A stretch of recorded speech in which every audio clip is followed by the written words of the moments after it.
जब एयरटेल का जमाना था तो 1 GB 3G डाटा 999 में, और रात भर अगर डाटा ऑन रह गया तो धारे गैलो खत्म। बाप हो बाप, इतिहास के मास्टर पे इतिहास की गलती दोहराइएगा, वो भी हमरे जैसे चंडाल पे। My behaviour is depend the person who is front of me. अगर आपके पास पैसा है तो अपने किसी कंपटीटर को साफ कर सकते हैं। जैसे मुकेश अंबानी के पास बहुत पैसा था, इसने एक ही बार लाया, इसको ना 1G पता था, ना 2G पता था, ना 3G पता था, लेकिन पैसा था 60,000 करोड़ रुपया लाया, एक बार झोंक दिया 4G फ्री में ले जाओ। शराब का नशा बस 24 घंटे का होता है, आप उससे हट जाते हैं, और धर्म का नशा जीवन भर का होता है। जब पुनर्जागरण हो गया, सारे लोग धर्म पर ध्यान दिए या उद्योग पर, धार्मिक कहानियों पे की शिक्षा पर, वैज्ञानिक पर की रूढ़िवाद पर, हर जगह पे डेवलपमेंट चालू हो गया, जिस वजह से नए नए चीजों की आविष्कार हो गई। नए आविष्कारों में स्टीम इंजन की खोज था, नए आविष्कार में कपड़ा बनाने वाला स्पिन जेनी और फ्लाइंग शटल का खोज था, नए आविष्कार में कंपास की खोज थी, नए आविष्कार में बड़े आकार के नावों की खोज हो गई, नए आविष्कार के तहत बड़े बड़े टाइप की मशीनें बनने लगी, नए आविष्कार में सिलाई मशीन हो गए, जिस वजह से उद्योग धंधों में कोई दिक्कत नहीं आया। और इसमें सबसे ज्यादा आगे निकल गया कौन? ब्रिटेन। और जब इधर से ऑटोमन वाले क्या कर रहे थे? मार रहे थे, तो ये लोग नए नए जगहों की क्या कर रहे थे? खोज। अब बाद में जब ऑटोमन वाले क्या हो गए? हार गए, तो इन लोगों ने सोचा जहां नए जगहों पे खोज किया है, क्यों ना उसको कब्जा कर लेते हैं, और वो लोग ने क्या कर लिया? कब्जा कर लिया। इसमें सबसे आगे निकला ब्रिटेन। ब्रिटेन नए जगहों पे कब्जा कर लिया। वहां हमेशा के लिए कब्जा कर लेंगे तो गुलाम हो जाएगा, बस फायदा के लिए कब्जा करेंगे तो उपनिवेश कहलाएगा। तो हम भारत के, हम ब्रिटेन के, हम लोग भले कहते हैं कि हम गुलाम थे, लेकिन ब्रिटेन क्या कहता था? कॉलोनी। कॉलोनी माने उपनिवेश, वहां से पैसा धन दौलत ले लो, बाकी सब कुछ छोड़ दो। तो ब्रिटेन इसमें सबसे आगे निकला। अलग अलग जगहों पे क्या किया? कब्जा। कब्जा करने से वहां से मिला उसे कोयला, ताकि स्टीम इंजन में जलाने के लिए ऊर्जा मिल सके। वहां मिला उसको सस्ता मजदूर, वहां मिला उसको गन्ना गेहूं ये सब, जिससे बिस्किट चीनी को बनाया जा सके। वहां मिला कपास, जिससे सूती वस्त्र को बनाया जा सके। तो ब्रिटेन के उपनिवेश बहुत ही ज्यादा थे, जहां से उसे कच्चा माल, सस्ता श्रम, कोयला, ये सब चीज क्या हो जाता था? मिल जाता था। और ब्रिटेन के उद्योग क्या हो गए? आगे बढ़ने लगे बहुत तेजी से।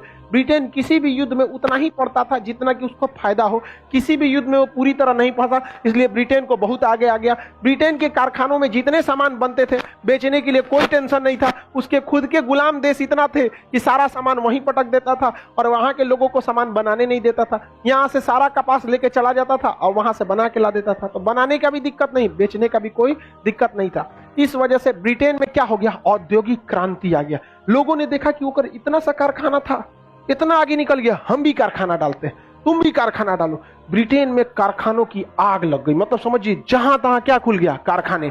लोगों को करोड़ों करोड़ों इनकम होने लगे। पूरी दुनिया में सबसे ज्यादा कारखाने कहां लग गए? ब्रिटेन में। औद्योगिक क्रांति की शुरुआत कहां से हो गई? ब्रिटेन से, जिसके कई कारण। ब्रिटेन युद्ध में पूरी तरह भाग लिया। ब्रिटेन को सामान बेचने में कोई दिक्कत आता था? कच्चा माल में कोई दिक्कत था?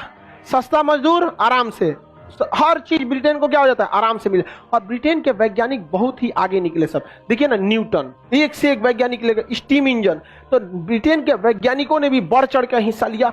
स्टीम इंजन, सारा चीजों का निर्माण किया।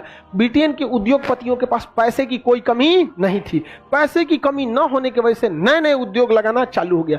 जैसे मान के चलिए आपके यहाँ कोई चाय की दुकान बहुत चल रही है, ठीक है, और आपको भी पता है कि आपके पास भी सेम टेस्ट का चाय का आपका भी पता चल गया सेम, तो क्या कीजिएगा? बगल में बड़ा पैसा रहेगा, बड़का दुकान खोल दीजिए, सोफा लगा दीजिए, 4 गो वेटर लगा दीजिए, सारा चाय वाला वहां आएगा। अगर टेस्ट सेम है तो उसको छोड़ के आ जाएगा कि नहीं? तो अगर आपके पास पैसा है तो अपने किसी कंपटीटर को साफ कर सकते हैं। जैसे मुकेश अंबानी के पास बहुत पैसा था, इसने एक ही बार लाया, इसको ना 1G पता था, ना 2G पता था, ना 3G पता था, लेकिन पैसा था 60,000 करोड़ रुपया लाया, एक बार झोंक दिया 4G फ्री में ले जाओ।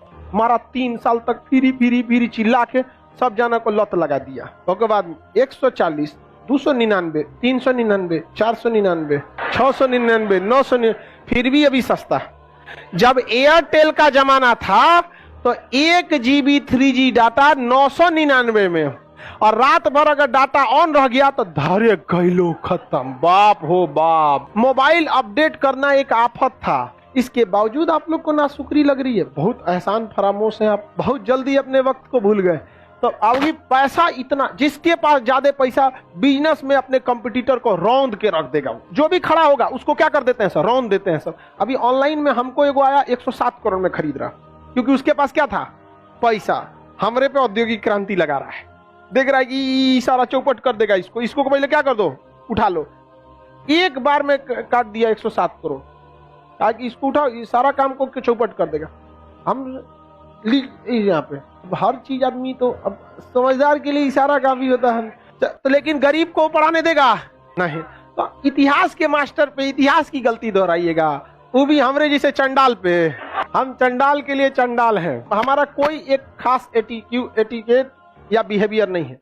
My behaviour is depend the person who is front of me. जो मेरे सामने खड़ा है मेरा बिहेवियर उसी तरह से रहेगा। आईना है आईना, मुस्कुराइए हम भी मुस्कुराएंगे, हमको रुलाइए आपको रुला देंगे। तो औद्योगिक क्रांति में इंग्लैंड क्यों आगे बढ़ा, बहुत सारे रीजन थे। धार्मिक चीज में पढ़ा, उसके वैज्ञानिक आगे निकल गए, उद्योगपति आगे निकल गए, उस ससुरा ऐसा जगह पे कब्जा किया जहां से मसाले एकदम आगे निकले, मैगी तैगी बना के आगे बढ़ गए, यहाँ पे कोई दिक्कत नहीं है। लेकिन औद्योगिक क्रांति से बहुत सारी कमियां भी आई। समाज को दो भाग में बांट दिया, तुम मजदूर हम उद्योगपति। समाज में खेती को साइड कर दिया, उन्हीं चीज की खेती होने लगी जिसमें प्रॉफिट ज्यादा था, जैसे कपास, नील की खेती। जान ले लिया सब साल भारत में इस लोगों ने नील की खेती के लिए, अंग्रेजवा सब नहीं लिया था। बताइए, महात्मा गांधी को 3 कठिया पद्धति के लिए इन चोटों का नैतिक पतन हुआ कि नहीं हुआ? औद्योगिक क्रांति से लोगों का नैतिक पतन बहुत ज्यादा हुआ था। नील की क्रांति जान ले कि इन लोग से नील की खेती को बुलाता था। तो औद्योगिक खेती के जगह औद्योगिक चीजों की वृद्धि ज्यादा हो गई, नैतिक पतन हुआ, मजदूरों पर अत्याचार बढ़ गए, समाज को दो भाग में बांट दिया, मजदूर और उद्योगपति। लेकिन इससे बहुत सारा विकास भी हुआ, लोगों का जीवन स्तर उठ गया। लोगों की मशीनों से आने से कई सारी चीजें जो महंगी थी सस्ती हो गई। यहाँ पर जैसे स्वेटर हाथ से बिनिएगा बहुत महंगा पड़ेगा, उससे अच्छा डिजाइन वाला बना देगा, उसे सस्ता छाप दिया, यहाँ पे 3D लगेगा कि आर पार खोखला है, स्वेटर पहन के घूमिए। एक से एक स्वेटर आ रहा है आजकल। तो इससे औद्योगिक विकास बहुत तेजी से इंग्लैंड में हुआ। लेकिन इसी वजह से इंग्लैंड के अगल बगल वाले देशों में भी औद्योगिक विकास हो गया। फ्रांस ने भी औद्योगिक विकास, जर्मनी ने भी औद्योगिक विकास, इटली ने भी औद्योगिक विकास। उसने देखा कि कैसे विकास हुआ, तो देखा कि इसको कच्चा माल इंग्लैंड में कुछ नहीं होता है, भारत इधर उधर से कब्जा किया, वहां से लाया है, कोयला वहां से, मजदूर वहां से, कच्चा माल वहां से, चीनी गेहूं सब वहां से ला रहा है, बना रहा है यहाँ पे, वहां जबरदस्ती बेच रहा है। जर्मनी का हम कब्जा कर दो, फ्रांस का हम भी कब्जा करेंगे, इटली का था हम भी कब्जा कर। पूरी दुनिया में ये सब छुट्टा सांड की तरह घूमता था, तुम आजाद हो कब्जा कर लो यहाँ से।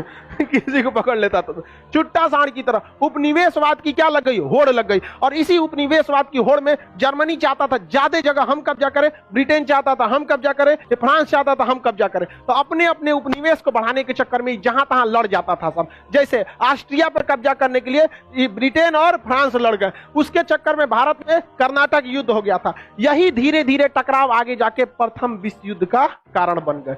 जो पुनर्जागरण लोगों में समाज सुधार लाया था, वही पुनर्जागरण ने औद्योगिक क्रांति की नींव रखी। और यही औद्योगिक क्रांति आपस में उपनिवेश पे कब्जा करने के लिए प्रथम विश्व युद्ध की नींव रख दी।